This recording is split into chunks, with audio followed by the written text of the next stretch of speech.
Hi everyone, welcome to today's webinar, US Product Compliance 2025, Key Federal and State Changes to Watch. So as always, I'll just do a little bit of orientation about the webinar platform before I introduce our speakers for today. The webinar slides are available to the left side of your screen, along with a few helpful links if you would like to explore and learn more about compliance and risks and how we can simplify and accelerate your compliance processes. We want this webinar to be as engaging as possible, so please do send us any questions you may have and our SMEs will address them. Either during the webinar or followed up directly by our SMEs if we don't get time to cover it. If you would like to submit a question, please use the Ask a Question widget on the left side of your screen. And as mentioned, make sure to submit as many questions as you'd like, because we will follow up with you even if we don't cover it during the session. At any time, if you're interested in having a member of our team follow up with you outside of this Ask a Question feature, please use the Start a Conversation button at the bottom of your screen. And last but not least, the webinar recording will be sent to you within 24 hours.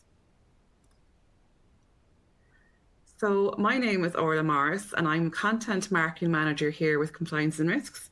And I'm delighted to be joined firstly by Kelly Bugera, who's a Senior Regulatory Compliance Specialist and Team Leader here with Compliance and Risks.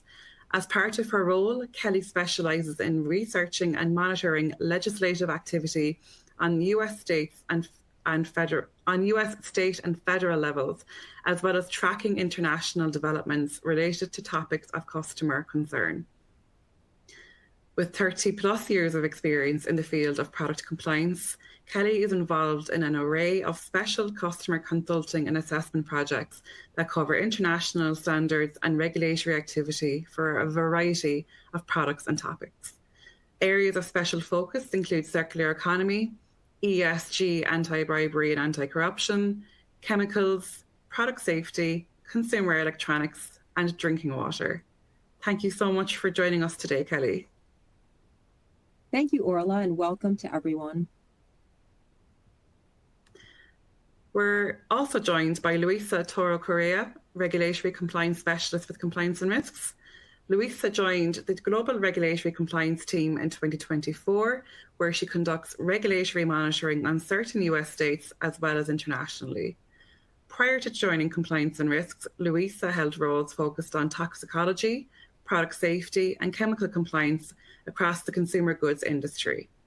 In her previous role, she managed regulatory compliance for the US and Canada, led R&D consultations, and oversaw full project life cycles.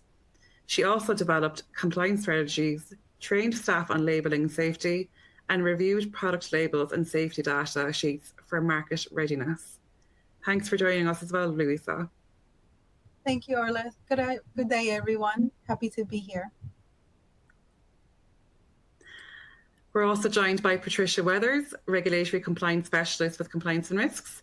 Patricia joined Compliance and Risks as a Regulatory Compliance Specialist in 2024 and is certified as a certified lead auditor for ISO 13485 and ISO 9001. And she has spent over 10 years working in quality compliance and assurance in the medical device and automotive manufacturing sectors. Additionally, her background includes research and information services at the academic level and in training development. Thanks for joining us today, Patricia. My pleasure, and I'm really happy everyone's here. Thanks. And last, but certainly not least, we're joined by Samantha Anguiano, Regulatory Compliance Specialist, also with Compliance and Risks. Samantha is a Mexican qualified lawyer, currently living in the US with over 7 years of experience in legal research, negotiation, and regulatory compliance. She is currently part of the Global Regulatory Compliance team at Compliance and Risks, where she conducts regulatory analysis at several US state levels as well as internationally. Prior to Compliance and Risks, Samantha has years of experience developing risk mitigation strategies and implementing compliance policies. And thank you for joining us today, Samantha. Thank you, Orla, and hello, everyone. Happy to be here. Great. It's great to have you all here with us today. And just before we kick off the webinar, I'll provide a quick background about compliance and risks for those who are joining us for the first time. At Compliance and Risks, our mission is to help ensure global companies have the tools and information to build safe, sustainable products in a world full of change. We are the trusted product compliance technology provider for the world's leading brands and have spent 2 decades honing the digital tools, expertise, and content you need to stay ahead of the dynamic regulatory landscape and prove your product's compliance, protecting your brands and helping to drive your growth. At Compliance and Risks, we have the world's most comprehensive regulatory database with over 100,000 regulations historically available in C2P. With global regulatory coverage and expertise across 10 industries, we understand that regulatory compliance definitely doesn't sleep. And our regulatory expert team is truly global, with 28 languages collectively spoken across the team, all fortified by our 30 knowledge partners. And as mentioned, C2P is our enterprise software designed to keep global organizations on top of regulatory changes and their impact worldwide.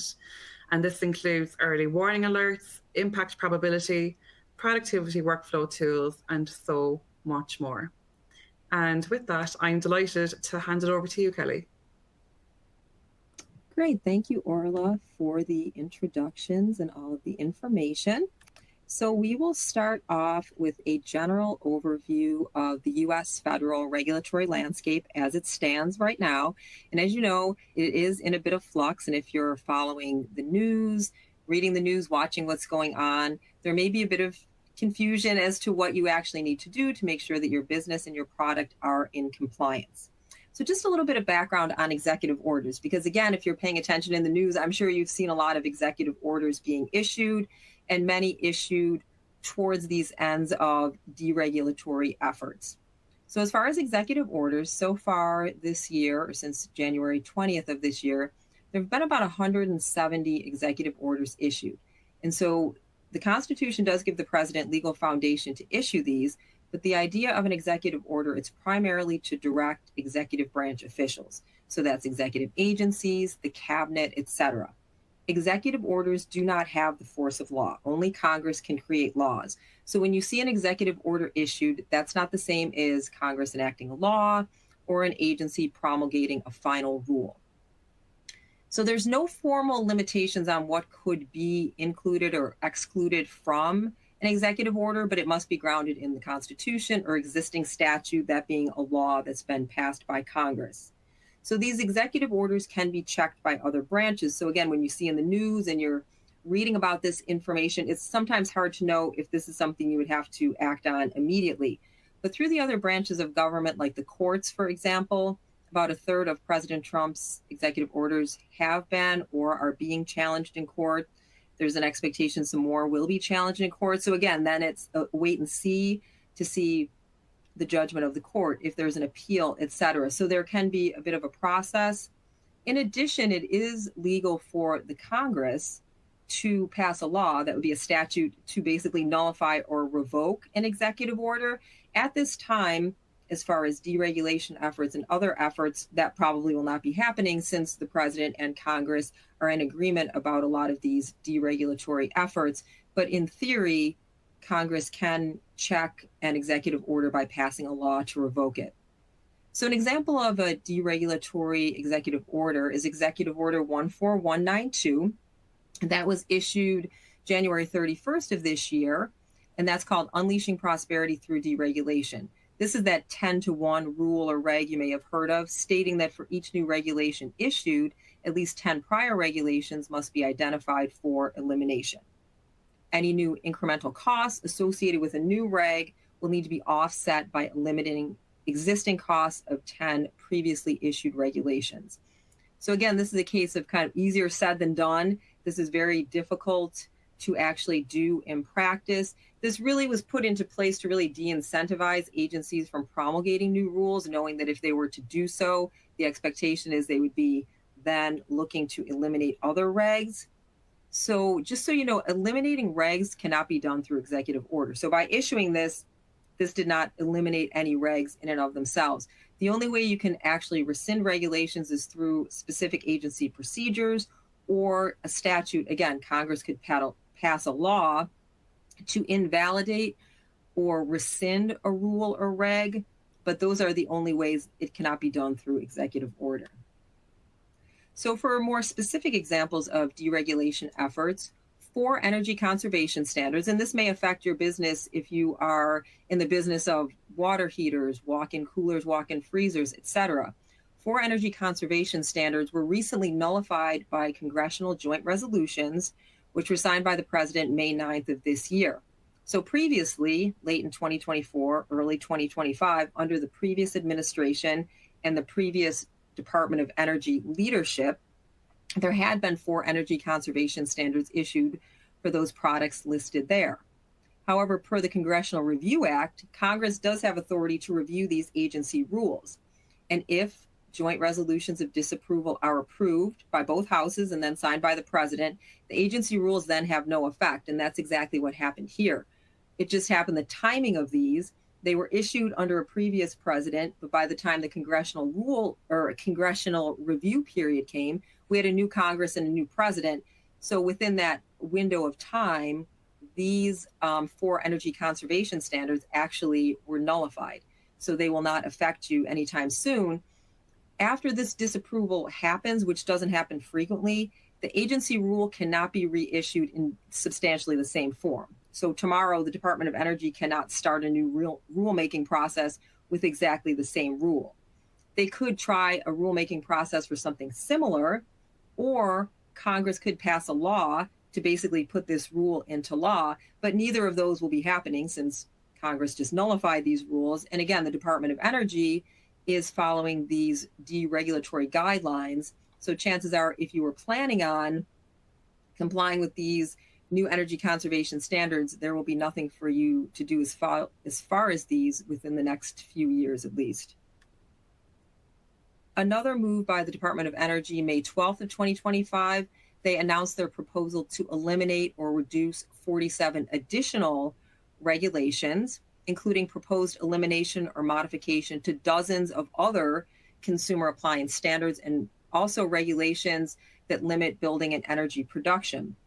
So the Department of Energy published in the Federal Register proposed rules in May related to specifically rescinding these consumer product related regulations. So some of these specific proposed rules that had been published in the Federal Register include attempting to rescind energy conservation standards for microwaves, water use standards for dishwashers, test procedures for commercial furnaces, as well as energy standards for batteries, etc.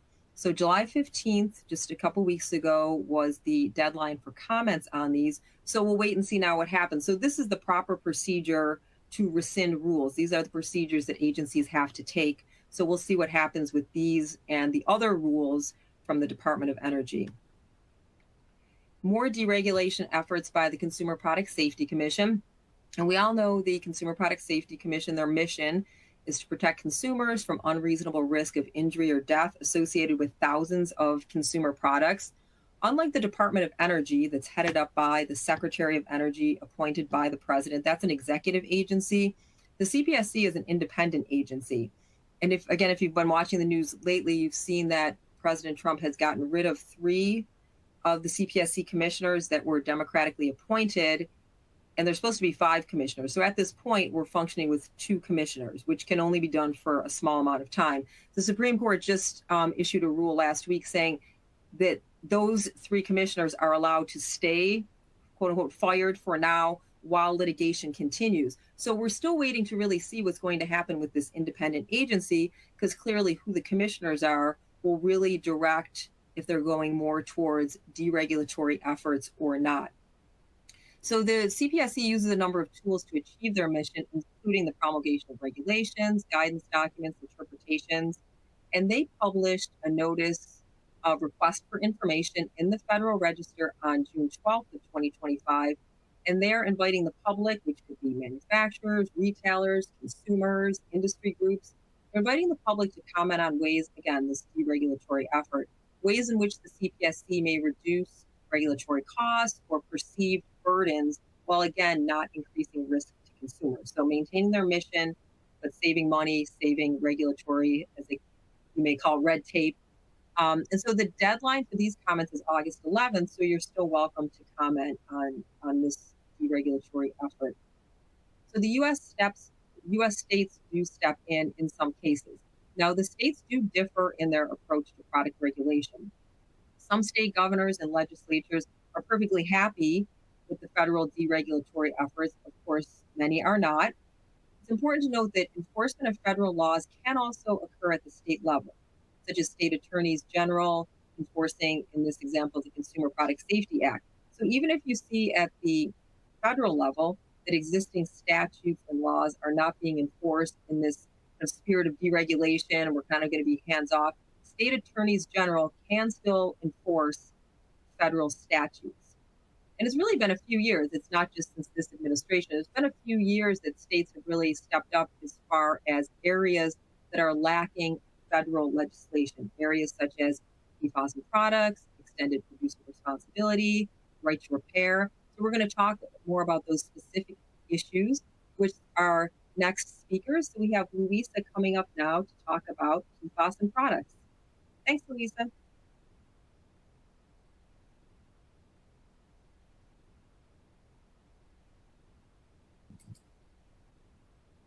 Thank you, Kelly. Here we'll cover recent and upcoming U.S. legislative regulatory product developments for PFAS, including federal reporting and state-level restrictions and bans.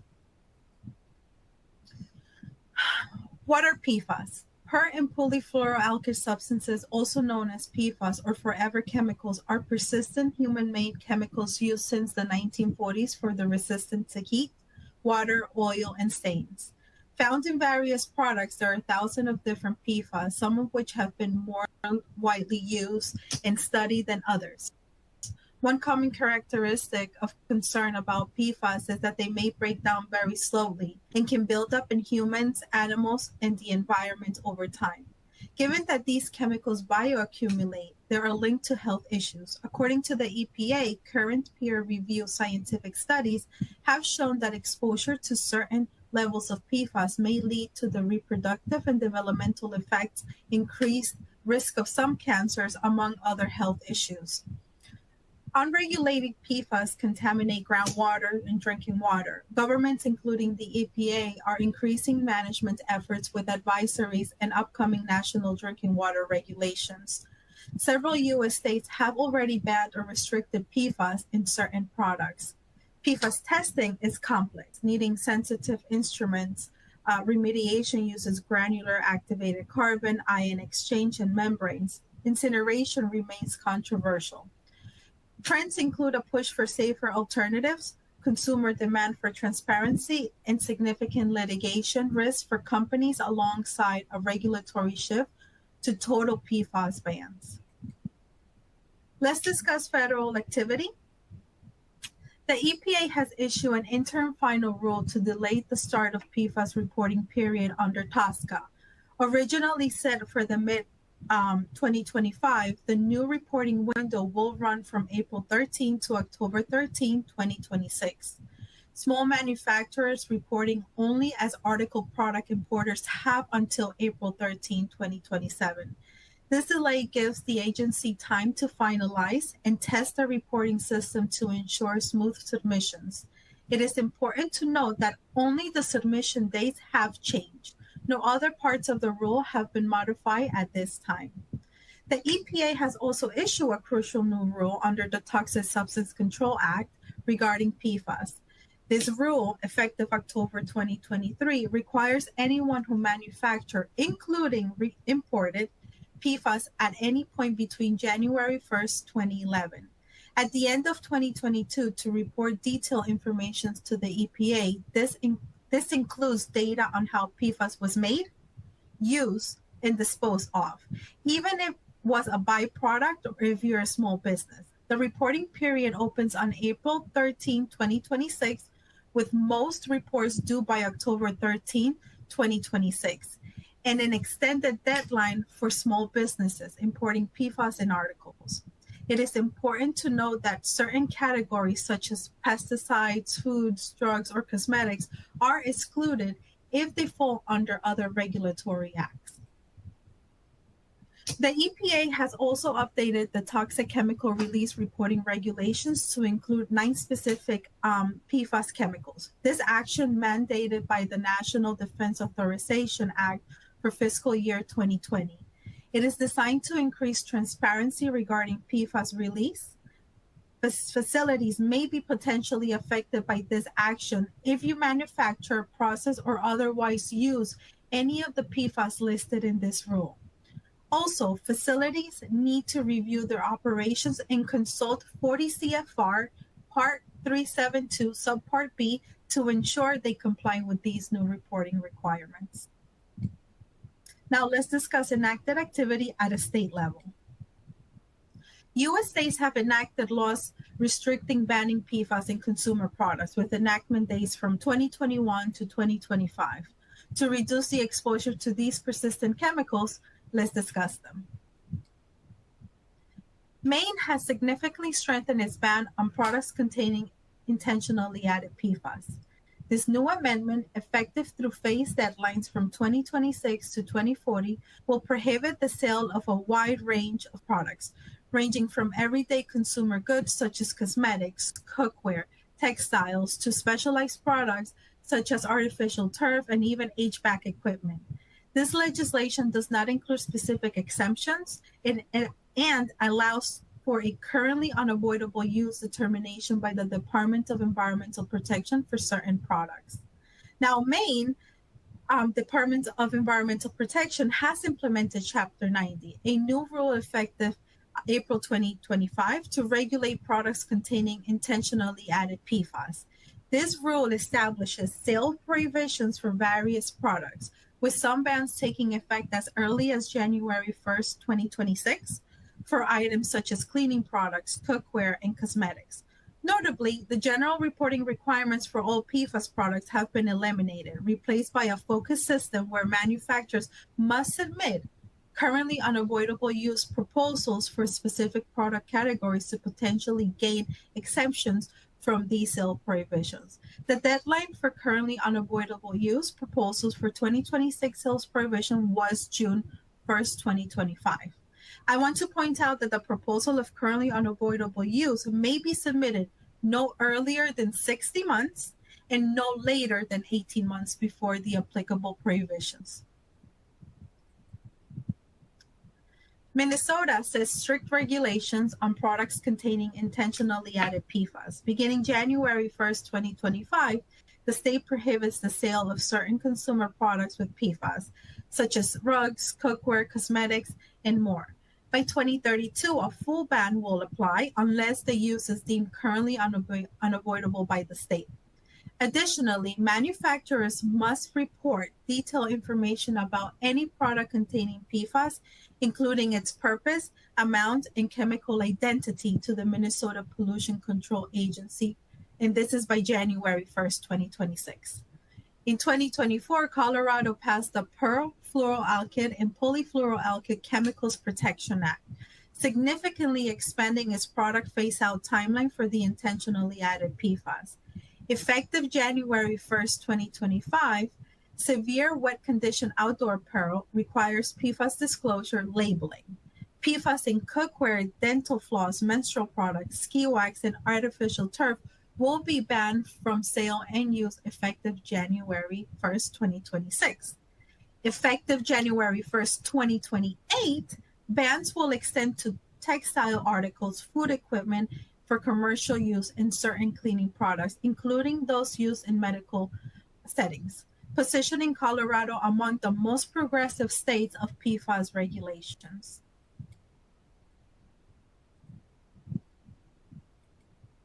Vermont has enacted two significant pieces of legislation, SB 25 and HB 238, to comprehensively regulate PFAS in consumer products. Starting January 1st, 2026, these laws broadly prohibit the intentionally addition of PFAS in a wide array of items, including cosmetics, menstrual products, textiles, ski wax, artificial turf, cookware, and juvenile products. The definition of PFAS initially sets a threshold of 100 ppm of total organic fluorine, which will be lowered to 50 ppm by July 1st, 2027, demonstrating a commitment to stricter controls.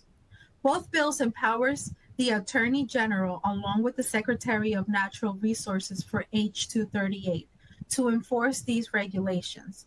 Manufacturers are required to provide compliance certificates and ensure accountability through their supply chains. While the main provisions take effect in 2026, HB 238 also introduces a phase ban extended to 2032 for additional products like cleaning supplies, dental floss, and specific cookware. Consumers are even granted the right to file claims for PFAS-related harm through certain federal regulated products that are exempt.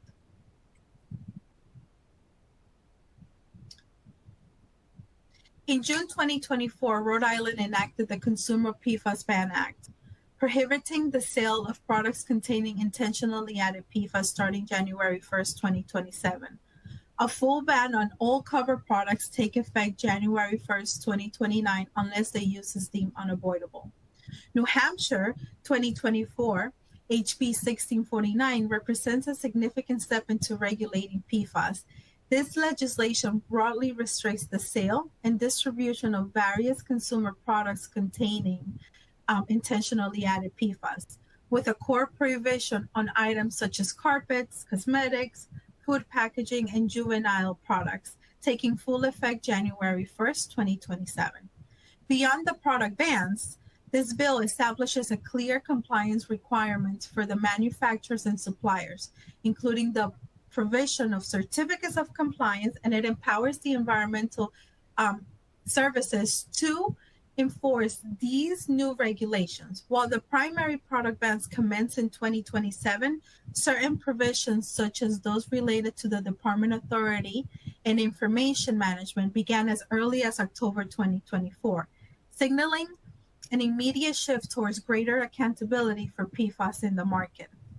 Connecticut's new legislation significantly restricts the use of PFAS in a wide array of consumer products. From January 1st, 2026, outdoor wet weather apparel with PFAS needs a made with PFAS chemicals label. By July 1st, 2026, many products such as apparel, cookware, cosmetics, and children's products with intentionally added PFAS must be reported to the state and labeled accordingly.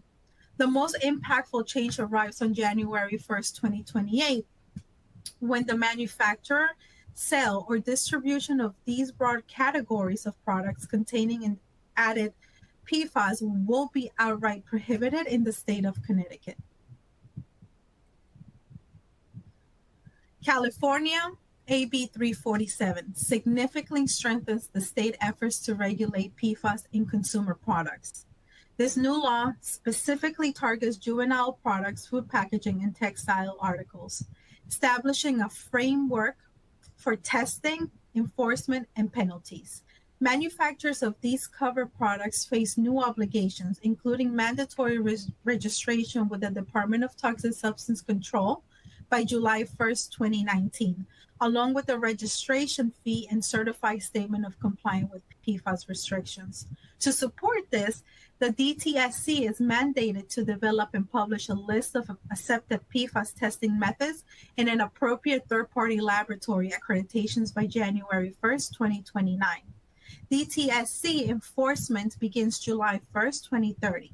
Noncompliance carries steep penalties starting at a minimum of $10,000 for a first violation, daily penalties for ongoing violations, and potential legal action by the Attorney General. This legislation aims to hold manufacturers accountable for ensuring their products meet California's stringent safety standards. New Mexico's Per and Polyfluoroalkyl Protection Act, effective June 2025, establishes a phase ban on intentionally added PFAS in consumer products. Beginning January 2027, cookware, food packaging are banned, with cosmetics and textiles following by January 2028. By January 2032, a comprehensive ban on intentionally added PFAS in all products take effect, with limited exceptions for unavoidable uses. This legislation also mandates that manufacturers provide detailed PFAS content information to the state by January 2027. To wrap up PFAS, I want to briefly touch on the 2025 proposals. In 2025, state legislators across the U.S. introduced over 350 bills addressing PFAS, spanning 39 states. These bills focus on restricting intentionally added PFAS in consumer products such as textiles, cosmetics, firefighting foam, food packaging, cookware, and more. The legislation aims to enhance product safety through bans, labeling requirements, and reporting obligations, reflecting an increase on public concern and regulatory momentum. Regional leaders like the Northeast, West Coast, and Midwest are spearheading these efforts, often exceeding federal regulatory standards to better protect the public health and the environment. In a case, states with 2 years legislative sessions, such as New York, did not advance PFAS-related bills during the 2025 session. Consequently, this sets the stage for the renewed attention in 2026. This brings us to an end of PFAS in products, but before we move on, I want to reiterate that the diverse array of assertive policy responses to PFAS at a federal and state level. Next is Patricia, and she will be navigating you through the extended producer responsibility. Thank you. Thank you, Luisa, for that very thorough review of PFAS. Now, let's take a look at extended producer responsibility at the U.S. state level. The 50 U.S. states are taking EPR action because EPR has transitioned, or extended producer responsibility has transitioned from just a niche environmental policy to a mainstream government strategy, evidenced by the increasing number of states adopting or considering extended producer responsibility for various product categories. EPR action is critical in terms of maintaining a product compliance for all the states. States like Maine, Oregon, California, Colorado, and Minnesota have led the way in enacting comprehensive packaging EPR programs, and presently 23 states have already enacted electronic EPR laws. This indicates an early recognition of producer responsibility for specific challenging waste streams. All right. The first half of 2025 has seen a notable legislative successes, such as Maryland and Washington signing packaging EPR laws. And to that, Maryland and Washington are joining 5 other states that have already enacted similar legislation. Starting on the East Coast with New York's Environmentally Sound Packaging Act, this proposes to add a new section to the Environmental Conservation Law for packaging reduction and recycling, requiring manufacturers to use environmentally sound packaging as of January 2028. Next, if we move a little bit more along the coast, we have Massachusetts Senate Bill 571, which aims to establish a producer responsibility framework after an assessment has been made to evaluate the needed structure. If adopted, the Department of Environmental Protection in the state would solicit bids from potential producer responsibility organizations, or PROs. In the country's smallest state, Rhode Island has Senate Bill 939, and this would establish a statewide framework mandating producers to take financial and operational responsibility for collecting, recycling, and reuse of packaging and paper products, and that producers would have to join a PRO no later than July 1st of 2026. A little bit more south, New Jersey's Packaging and Paper Product Stewardship Act would require producers of packaging and paper products to develop and implement product stewardship plans to provide for better end-of-life product management.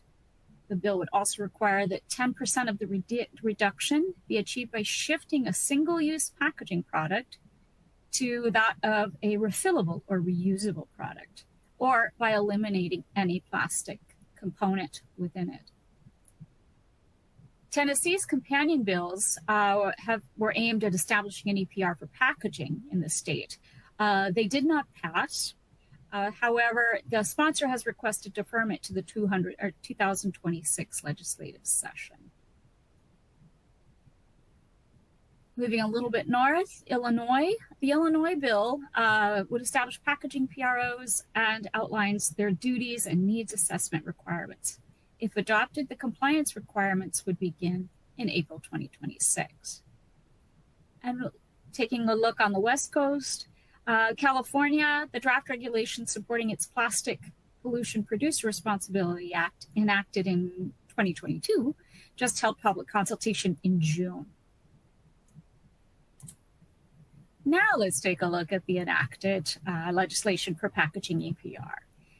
Maine, as I had said earlier, was basically just like Louisa pointed out during her PFAS review. The state of Maine is a dynamo with its regulations relating to the environment legislation. Maine enacted the first packaging EPR law back in 2021.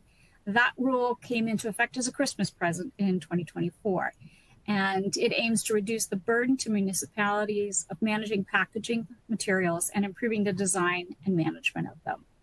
As a follow-up, in June 2025, basically Maine approved legislative document 1423 to amend and improve the existing law for better harmonization with other states. So we're seeing that Maine is now, it's established its law back in 2021. It's come into effect last year. And now that next phase is starting to extend. So how it supports these efforts in other states. On May 13th of this year, Maryland became the 6th U.S. state to have an extended producer responsibility law for packaging. This law also includes the provisions for eco-modulation, which will incentivize packaging that can be recycled, reused, or composted. Continuing with the states that begin with M, there's Minnesota's Packaging Waste Reduction Act that entered into force about a year ago in August 2024. This prohibits mercury-containing lighting and implements a packaging and paper products waste producer responsibility program, and membership in a PRO is required at the beginning of July 2026. In the central U.S., Colorado has had its producer responsibility for statewide recycling law in force since 2022 for packaging and paper products, or AKA PPP. As with most EPR laws, producers are responsible for funding and managing recycling systems for these products. The state has also enacted standards for compostable products in 2023 and outlines regulations in 6 CCR 1007-2 Part 1, Producer Responsibility, for more details. On the West Coast, looking north first, in Washington state, the producer responsibility for packaging and paper products came into force this past May. It's short-titled the Recycling Reform Act, and it's been called the biggest overhaul of the state's recycling system in decades. Washington, like Maine, is a state known for its proactive environmental legislation and also its connection with product compliance. Washington makes the count 7 for U.S. states that have such packaging EPR laws in place. Down the road in Oregon, the Plastic Pollution and Recycling Modernization Act, final rule of 2024, clarifies and implements the act if 2021. In addition, packaging, paper products, food serviceware are also included. Additionally, the state enacted plastic bag restrictions in the Senate Bill 551. I'm sorry, 551. Okay. And lastly, as you can see, there is California's Plastic Pollution Producer Responsibility Act that entered force in January of 2023. Its compliance requirement is that producers must ensure all plastic covered materials must achieve recycling rates not less than 25%. And that began on the 1st of January, 2025. For a look at something that's related, a little bit different, taking a look at those states that have passed legislation for needs assessments. So some states have opted for doing studies or needs assessments prior to establishing an EPR program. And those states are basically Hawaii, New Hampshire, and Rhode Island. Let's start with Hawaii because, let's face it, why not? Hawaii's House Bill 750 requires the Department of Health to conduct a statewide needs assessment to determine what will be needed to reduce waste generation, what will increase reuse, how can they improve recycling collection services, and expand local processing of materials through an EPR program for packaging materials and paper products. It would require the Department of Health to hold a public hearing on the draft needs assessment upon completion, complete this assessment, and then submit the needs assessment to the legislature no later than December 31 in 2027. And very importantly, it did appropriate funds for this. Moving back east to the Atlantic coast, we can take a look at Connecticut's 2025 House Bill 6917. Establishing a needs assessment for consumer packaging extended producer responsibility program. The bill proposes that the Connecticut Department of Energy and Environmental Protection, or DEEP, has to conduct a comprehensive needs assessment and viability study on establishing an EPR program for consumer packaging.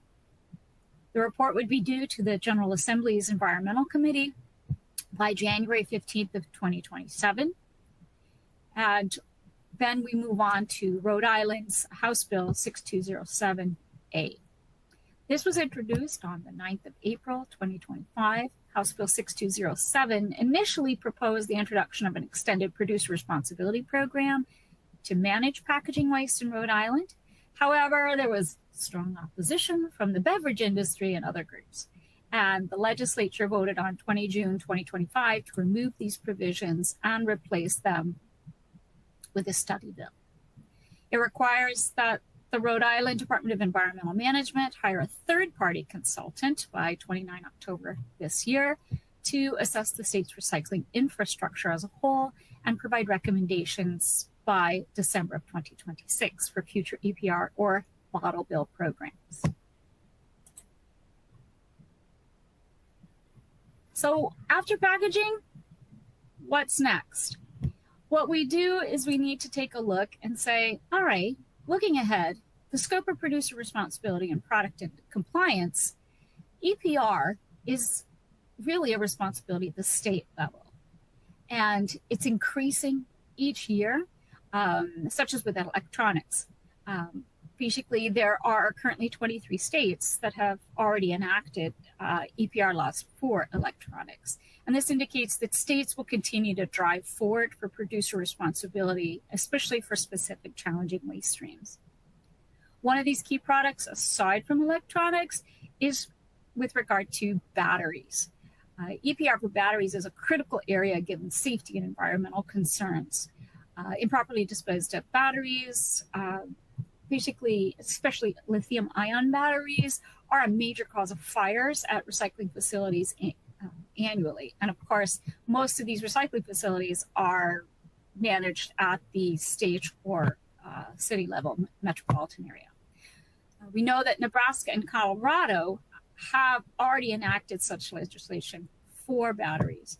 And CNR will be keeping a watchful eye on those federal rescissions of battery efficiency standards that Kelly mentioned earlier, as well as those that are increasing EPR requirements for batteries. Among other products that we'll see, you can see from the legislation on the slide, that household appliances and refrigerants, solar panels, paint, and mattresses continue to be proposed. We'll continue to monitor these new areas as we have for packaging.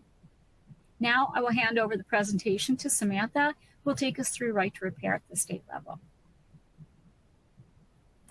Thank you so much, Fanny. So I'm gonna talk about right to repair, the US and federal level. Even if I mention state and federal level, the truth is that we don't have right now a federal legislation active. But I'm going to discuss more about this on the next slides. But it's a good way to start by noting that. And that's how I wanted to start with giving an overview of how the states legislate right to repair law. We've seen a trend on a lot of new legislation coming out in the US. this has been going on for several years, but this year we have seen a bigger trend, and we have seen that a lot of legislations have been enacted, well, specifically bills. So that's what I'm going to discuss about, but it's good to start from where did it come from in the US? Like, what was the first state to legislate in the US? The first state to legislate right to repair was Massachusetts. It was the first state to regulate automotive right to repair. It was back in 2013, so that was a long time ago, and it was expanded in 2020. But it is really interesting that even if Massachusetts started legislating in 2013, right to repair, and then it expanded in 2020 to include telematics, there was no other state actually enacting any laws on right to repair. But then after that, we see New York, for example, in 2022, it enacted a Digital Fair Repair Act. And after that, 2022, started 2023 with Minnesota. And then we see how other states expand. Then it comes California, Colorado, and some others. So some of these are already in force. And for example, Colorado will enter into force in the 1st of January in 2026. So that's an overview of what we have before 2025. And you'll see how this trend shifts. And now in 2025, we have a lot of states trying to legislate. And we are even going to discuss about like how it is in the federal level. And just as an example of what is right now, what it is enacted, in New York, the Digital Fair Repair Act that I mentioned, that was the second one to appear in the US state level. This bill was enacted in 2023 and entered into force in 2023.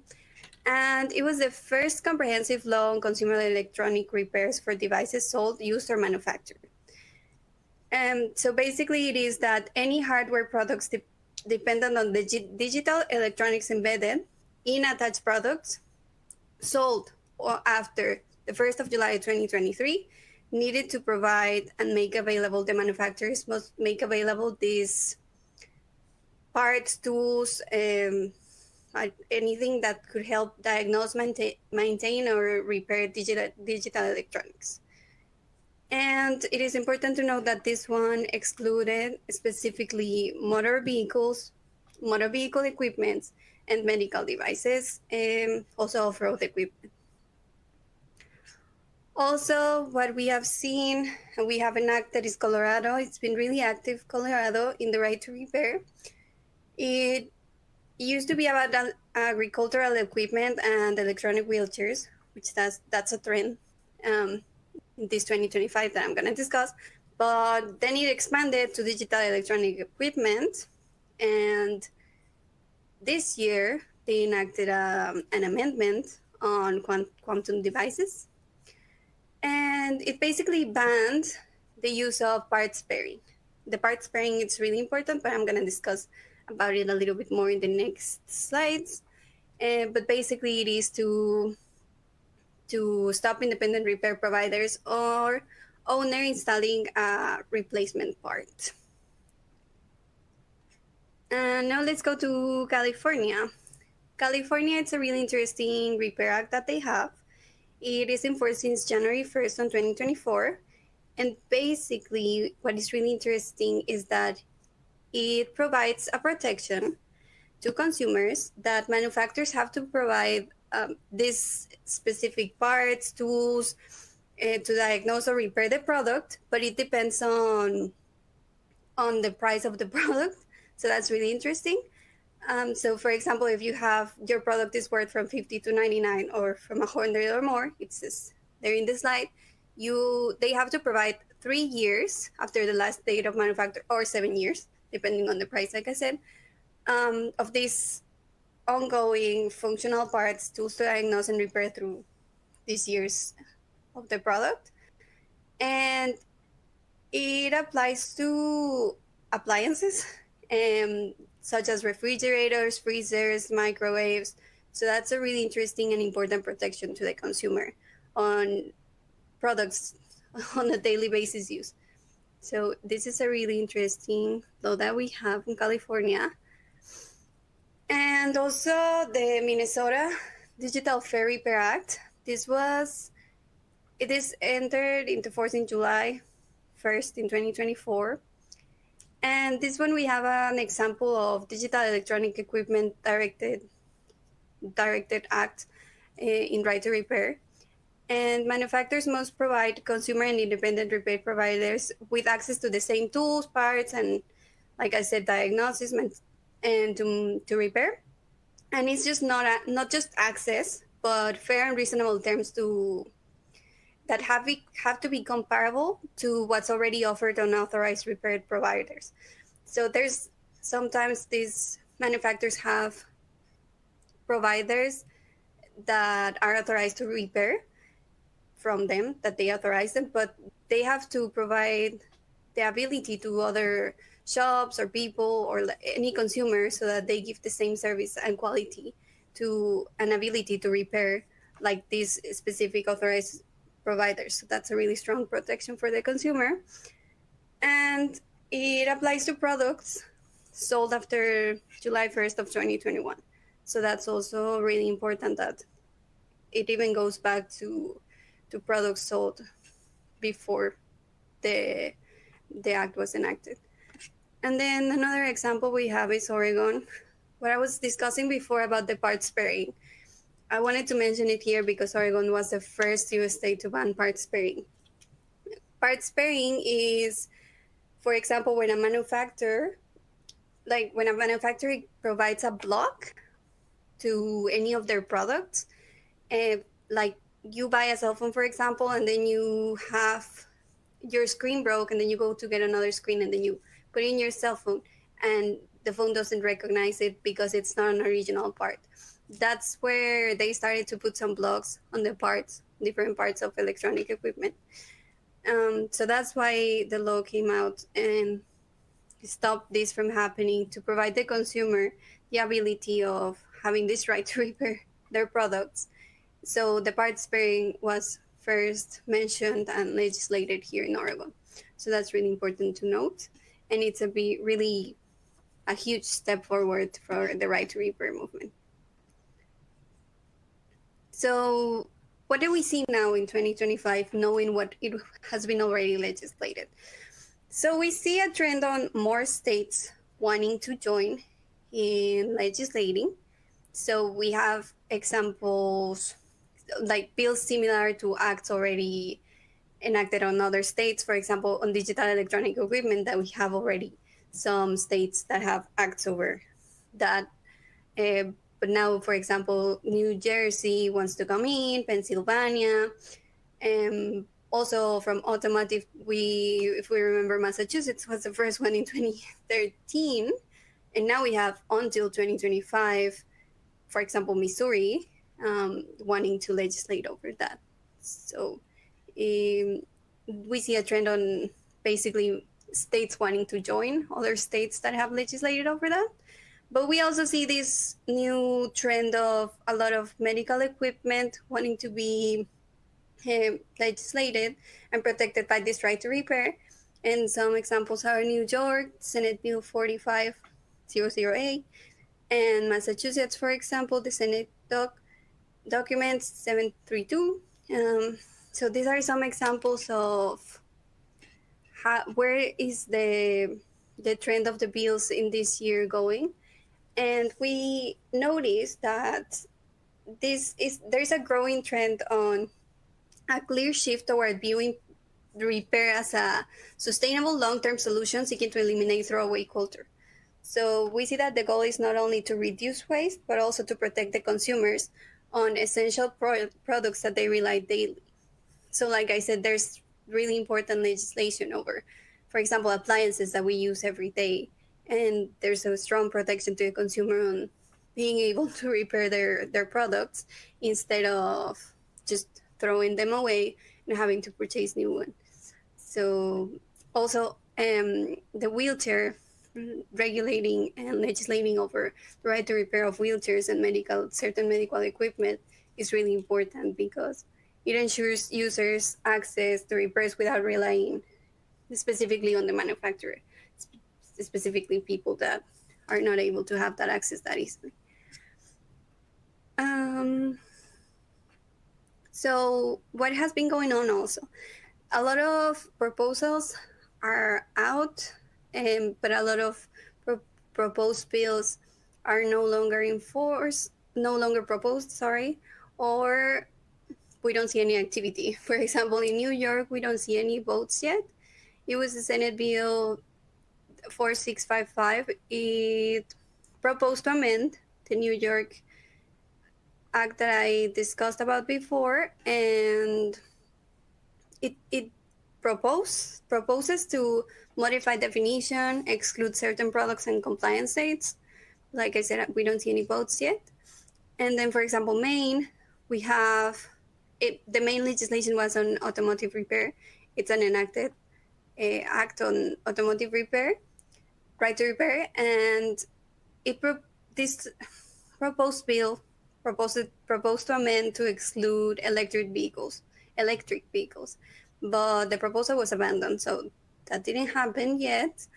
We have Colorado that, like I said before, it legislates the act on digital electronic equipment, and here it was proposed an exemption for information technology equipment. So that specific proposed amendment didn't go through.